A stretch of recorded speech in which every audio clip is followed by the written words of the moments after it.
मकान कहाँ है? खेलना निवासी हैं। तो वहाँ जब मैं गांव में पहुंचा तो मैंने पूछा कि यार अनिल जी का मकान कौन सा है। तो वहाँ दो चार लोग बैठे थे, तो उन्होंने मेरे से कहा कि सर ऐसा करो, सामने जो दो रास्ते जा रहे हैं इनमें से एक को छोड़ देना, दूसरे में चले जाना। मैंने कहा फिर? कि आगे जाओगे तो एक पीपल का पेड़ है, वहाँ से 3 गली जा रही हैं, 2 गलियों को छोड़ देना और तीसरी में चले जाना।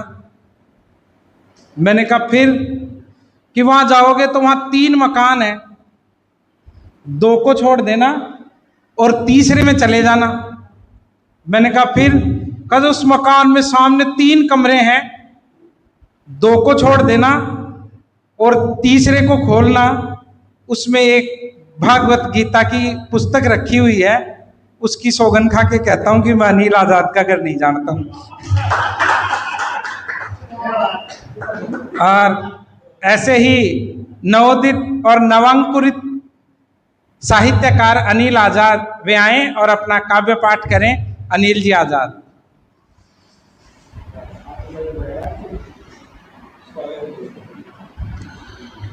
सभी को नमस्कार। सम्मानित मंच, आदरणीय कल्याण जी और उमेश जी और प्रकाश प्रियम जी और सुनील जी और ओम प्रकाश जी और सनी जी लाखीवाल, सभी को मेरा नमस्कार। बाकी के नाम मेरे याद नहीं थे, तो सीधा काव्य पाठ पे आते हैं। बातें नहीं करते समुंदर को हराने की, बातें नहीं करते समंदर को हराने की, ताकत रखते हैं लहरों से टकराने की, अपना कत्ल अपने हाथों से कर जाएंगे, अनिल की आदत नहीं सर झुकाने की। और 4 पंक्तियां, जैसे कोई लड़का स्ट्रगल करता है, शहर में जाता है, गांव छोड़ता है, और कुछ एक लोग स्ट्रगल के कारण सुसाइड वगैरह भी कर लेते हैं। तो 4 पंक्तियां लिखने की कोशिश की मैंने। क्यों छोड़ते हैं गांव शहर में रहने वाले बंदे से पूछ, क्यों छोड़ते हैं गांव शहर में रहने वाले बंदे से पूछ, क्यों मर जाते हैं लोग जवानी में फांसी के फंदे से पूछ। आसान नहीं है हर एक रोज अपना जिस्म बेचना, क्यों आती है तेरे पास औरतें तवाइफ के धंधे से पूछ। और जैसे आज का दौर है, जो आजकल युवा मोबाइल का गुलाम होता जा रहा है, जैसा कि ये विरोधाभास में भी मोबाइल ही यूज कर रहा हूं, तो कैसे दलदल में उतर रहा है युवा, कैसे दलदल में उतर रहा है युवा, अपने ही आप से डर रहा है युवा। चारों ओर मोबाइलों की हुकूमत है और गुलाम होकर मर रहा है युवा। 4 पंक्तियां अपनी बहन बेटियों के लिए लिखी मैंने। बेटों से बढ़कर किरदार निभा सकती है बेटियां, बेटों से बढ़कर किरदार निभा सकती है बेटियां, अब पूरे परिवार का भार उठा सकती है बेटियां। तुमने 4 दीवार तक ही सीमित रखा इनको, अब फाइटर जेट तक उड़ा सकती है बेटियां। और 4 पंक्तियां ये मोटिवेशन। काबिलियत होगी तो चमक ही जाऊंगा, काबिलियत होगी तो चमक ही जाऊंगा, मैं नहीं कहता अंधेरे से निकालना मुझको, जब ख्वाब पाले हैं पूरे करके ही दिखाऊंगा, जिंदगी अब चाहे जैसे उछालना मुझको। ये 4 पंक्तियां सरदार भगत सिंह और सरदार उधम सिंह के लिए। प्यार से पेश आओगे तो हाथ मिलाए जाएंगे, प्यार से पेश आओगे तो हाथ मिलाए जाएंगे, दुश्मन बनकर आओगे हथियार उठाए जाएंगे। उधम सिंह सरदार भगत सिंह बोलेंगे मेरे शब्दों में, जब भी पैदा होंगे जनरल डायर मार गिराए जाएंगे। आज जैसे अभी मैंने एक चीज देखी, बच्चों ने भी एक स्कूल में जब टीचर नहीं आ रहे थे तो आंदोलन पर उतर आए, उस पर 4 पंक्तियां लिखी मैंने। यहां जब बेईमानी पर सच्चे आ गए, यहां जब बेईमानी पर सच्चे आ गए, किताबें लेकर इरादे पक्के आ गए, देश के युवाओं की जवानी सो रही है, शिक्षा की लड़ाई लड़ने बच्चे आ गए। ये मेरी बड़ी बहन के लिए लास्ट 4 पंक्तियां। उसने कोहिनूर की तरह संभाला है मुझे, उसने कोहिनूर की तरह संभाला है मुझे, हर एक दर्द से बाहर निकाला है मुझे, हाथ से ऐसे हुए मिट जाती मेरी दुनिया, मगर बड़ी बहन ने माँ की तरह पाला है मुझे। शुक्रिया, बहुत बहुत आभार।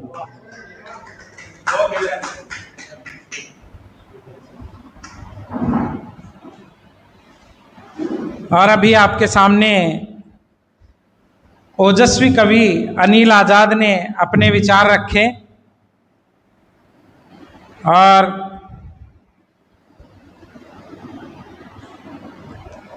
अब मैं बुलाना चाहूँगा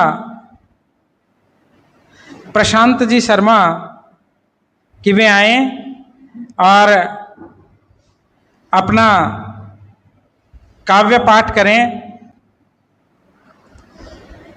वो क्या है कि एक बच्चे की शादी करके लाए थे, नई नई,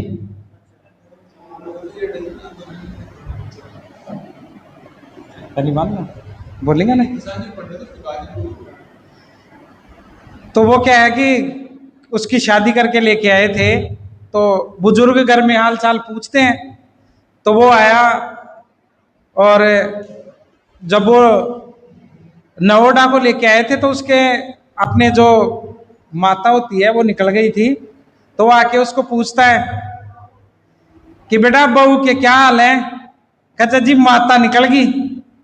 तो बुजुर्ग बोला ले तो भी नहीं छाया, माता क्या निकल गई।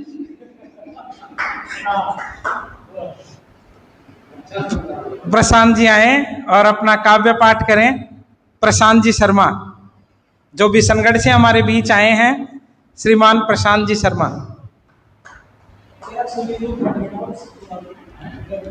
सर्वप्रथम मां शारदे को मेरा प्रणाम, सम्मानित मंच को मेरा प्रणाम, और यहाँ उपस्थित सभी कविजनों को, जो मेरे से बड़े उनको प्रणाम, और जो मेरे वो भाई है उनको मेरा स्नेह। ठीक, तो मेरी एक कविता है। अभी के दिनों में जो क्रांति हुई, मैं भी उन्हीं लोगों के समर्थन में था, क्योंकि मैं भी एक छात्र हूँ। पर जब वहाँ पे राम को गालियाँ दी गई, या मतलब ऐसा हो गया कि लोग वहाँ पेपर लीक का विरोध नहीं कर रहे थे, वो सनातन और श्री राम का भी विरोध कर रहे थे कुछ लोग वहाँ पे। तो उनके लिए एक कविता है मेरी कि हिंदू बस एक धर्म नहीं है, हिंदू बस एक धर्म नहीं है, हिंदू हम में प्राण है। हिंदू बस एक धर्म नहीं है, हिंदू हम में प्राण है, और सालों से जो अड़िग रहा है, हिंदू वो पाषाण है, और हिंदू वो पाषाण है। और वीर शिवाजी राणा सांगा की भी यह पहचान है, वीर शिवाजी राणा सांगा की भी यह पहचान है। पृथ्वी के सारे धर्मों में हिंदू सबसे बलवान है, हिंदू सबसे बलवान है, और सब धर्मों का जनक यही है। उन सबको मैं बता देना चाहता हूं कि सब धर्मों का जनक यही है, सबसे यही पुरातन है। सब धर्मों का जनक यही है, सबसे यही पुरातन है। आर्यत्व मर्यादा संस्कार सबका मूल सनातन है, सबका मूल सनातन है। और धर्म सभी कुछ वर्षों से है, धर्म सभी कुछ वर्षों से है। हिंदू धर्म चिरंतन है, जिसका नाश नहीं हो सकता। हिंदू धर्म महानतन है, और हिंदू बस एक धर्म नहीं है, हिंदू हम में प्राण है। और सालों से जो अड़िग रहा है, हिंदू वो पाषाण है। और हिंदू से टकराने का तुम सोच ना लेना मुगलों, हिंदू से टकराने का तुम सोच ना लेना मुगलों। बिना मूछ के घूम रहे हो दादी वाले बुगलो, वरना अकबर बाबर जैसे तुम भी गुम हो जाओगे, वरना अकबर बाबर जैसे तुम भी गुम हो जाओगे। और बेहतर हूर का पता नहीं, तुम बेहतर जूते खाओगे, तुम बेहतर जूते खाओगे। अब हमारे राजस्थान में, अपना राजस्थान में मराठी भाषा ने महत्व दियो जा रहे है, और जो अपनी खुद की भाषा है बी ने एक किनारा माल कर दियो जा रहे है। तो बी माले मेरी एक कविता है कि मायर भाषा भूलिया बैठा, मायर भाषा भूलिया बैठा सोतेली ने याद करे है, मायर भाषा भूलिया बैठा सोतेली ने याद करे है। पुरखा जासू लड़ लड़ मर गया, पुरखा जासू लड़ लड़ मर गया, या अंग्रेजी बर्बाद करे हैं। और कुण समझावे मूर्खा ने, कुण समझावे मूर्खा ने, मायड़ भाषा अमोलक है। कुण समझावे मूर्खा ने मायड़ भाषा अमोलक है। सोतेली सू ज्यादा था पर सोतेली सू ज्यादा था पर सगी मारो हक है, सगी मारो हक है। तो हाय हलो छोड़कर खम्मा घनी बोलो सा, तो हाय हलो छोड़कर खम्मा घनी बोलो सा, और मायड़ भाषा राजस्थानी री खातिर हिवड़ारी खिड़की खोलो सा, हिवड़ारी खिड़की खोलो सा। अब मेरी एक कविता है हास्य पर। मैं यहाँ मनोहरपुर रूम पर रहता हूँ, तो जो ठेके से जो लोग जाते हैं ना, वो मेरी बिल्डिंग के सामने से ही जाते हैं। तो शाम को कभी कभी मैं बैठा रहता हूँ, तो ऐसे मतलब आजकल जो पढ़े लिखे लोग हैं ना, वो राम राम नहीं कहते हैं, है ना, पर उनमें से वो राम राम भी बोलते हैं, वो कुछ ज्ञान भी दे जाते हैं, दो तीन बातें और कह जाते हैं साथ में, है ना। तो उन पे एक कविता लिखी है मैंने, व्यंग है एक तरीके से, कि जात पात मिट जाती है जब मदिरा तन में जाती है, जात पात मिट जाती है जब मदिरा तन में जाती है, थोड़ा ज्यादा हो जाए तो सेकुलरता आती है, थोड़ा ज्यादा हो जाए तो सेकुलरता आती है। अब्दुल भाई मंदिर में फिर शीश नवाने लगता है, अब्दुल भाई मंदिर में फिर शीश नवाने लगता है। बाबू भाई भी फिर कव्वाली गाने लगता है, बाबू भाई भी फिर कव्वाली गाने लगता है। और हिंदी भाषी लोग भी फिर अंग्रेजी में बतियाते हैं, हिंदी भाषी लोग भी फिर अंग्रेजी में बतियाते हैं। सड़क को मखमल समझ रात राजा जी वहीं बिताते हैं।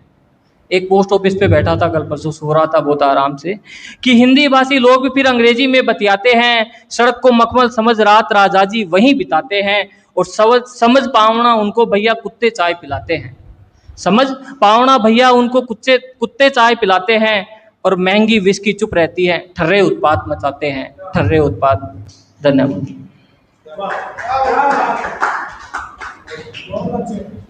और अभी प्रशांत शर्मा बिशनगढ़, जो कि पूर्व सरपंच बिशनगढ़ भंवरलाल जी शर्मा के पौत्र हैं, और अगले कवि को बुलाना चाहूँगा। उससे पहले एक और व्यंग आपको सुनाता हूँ कि एक बार मैं एक दर्जी के पास गया, बोला यार पैंट के क्या लेता है सिलाई के। उसने कहा पैंट के 300 रुपये हैं और हाफ पैंट के 150 रुपये हैं। तो उसने बोला बोलो क्या सिलवानी है। मैंने कहा हाफ पैंट ही सिल दे। तो उसने फीता कमर के लगाया, बोला लंबाई कितनी रखूं। मैंने कहा टंटे तक ले ले।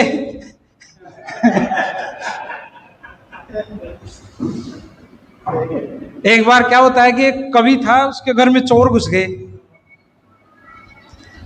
अब वो जैसे ही चोर घुसा तो कवि को थोड़ा सा वो चेतन अवस्था में आ गए, लेकिन वो डर के मारे दुबके रहे कि भाई कहीं मारपीट न कर ले। तो वो चोर पूरे मकान में इधर उधर इधर उधर पूरे मकान को छान मारा, उसको कुछ भी नहीं मिला।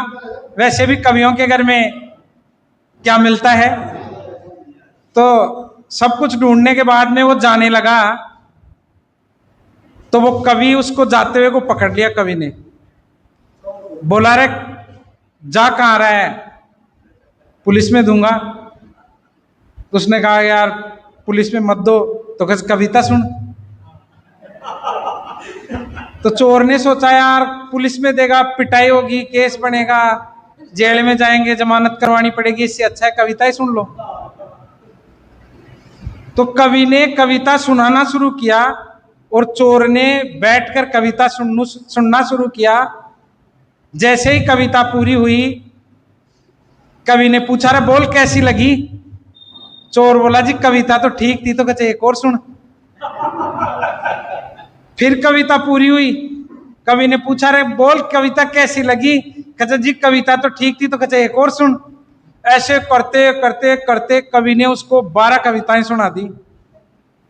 तो चोर बोला कि हे कवि महोदय, ईसु पहली की थे मने 13वीं कविता सुनाओ, ईसु बढ़िया थे मान पुलिस में दे आओ।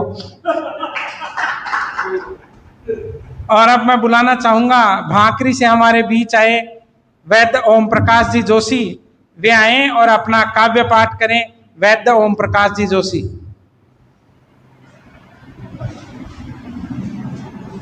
दोनों बच्चे नहीं सुनाएंगे, 2 बच्चे और बैठे। बच्चान ले लो ना, है बच्चान ले लो, बढ़िया रहो।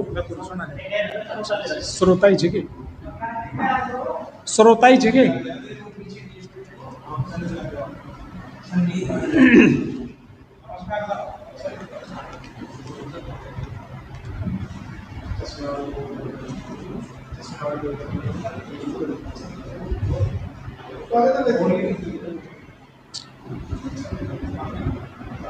पहली वंदना मां शारदे, मंचस्थ अतिथिगण, सामने विराजमान काव्य मनीषी। मैं एक राजस्थान की मायड़ भाषा बोल लो, ढूंढाड़ी भाषा बोल लो, ज्यादा रुचि राखू छू। वो में एक कविता है तो पेश कर रही छू।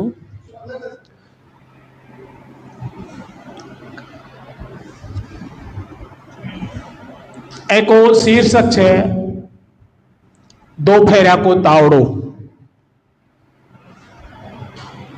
छंदबद्ध रचना है और 13-11 में तो पेश कर रहे छू कि दो फेरा को तावड़ो, दो फेरा को तावड़ो, माथो बढ़ गयो आज, कंकड़ भाटा तब उठा सूरज को छे राज। लू चाले है सरसरा, लू चाले है सरसरा, झोड़ा झड़के तेज, पंखी डाला ढूंढता छोड़ उडाड़ी सेज। सूना खेत कियारिया मनसा दुबक्या गे है, झरझर पसीनू ढड़े जेठ तपे आमे। मटक्यारो ठंडो पानी मिश्री सो लागे प्यारो, घट घट राबड़ पीवना हुए न आन गुजारो। चूंकि मौसम ये सोच छू। टाबर टोली पोट गया, टाबर टोली पोट गया, सूना पड़ गया जुहार, ओसरी बूढ़ा बीजड़ू ले सिरहाने बार। मृग तृष्णा सड़कालक है, मृग तृष्णा सड़कालक है, जल सो भ्रम दर्शाए, पग धरता ही चामड़ी तावड़ा सू जल जाए। छाव खेजड़ी सोहणी भैंस उगाड़ करेंत, सूखा पाना उड़ फिरे पौन धरा दगमेंत। नीम छाव आछी लगे ई भगता सुखकार, पंखो कूलर व्यर्थ सब कुदरत आ गए हार। गलिया माही सन्नाटो, गलिया माही सन्नाटो, गनगड़ा दुब क्या है, काला कागन काव काव रूखा पैथम जाए। हाट बाजारा बंद सब सूनी चौपड़ चौक, दो फेरारी मारसूर थम गया सगड़ा लोग। काची कैरी पोदीनू और लूण मिर्च को मेड़, हृदय आख्या सी तड़ करे जेठ दोपहरी खेड़। कांदा चटनी और सुवाड़ी सागे ठंडी छाछ, गर्मी रो यो ही कटाव साची भाकू साख। भाकरीरी ई धरा पर, भाकरीरी ई धरा पर, तावड़ा रो उल्लास, कहे ओम छाया रहो टल जासी यो त्रास। कहे ओम छाया रहो टल जासी यो त्रास। आशीर्वाद आपका।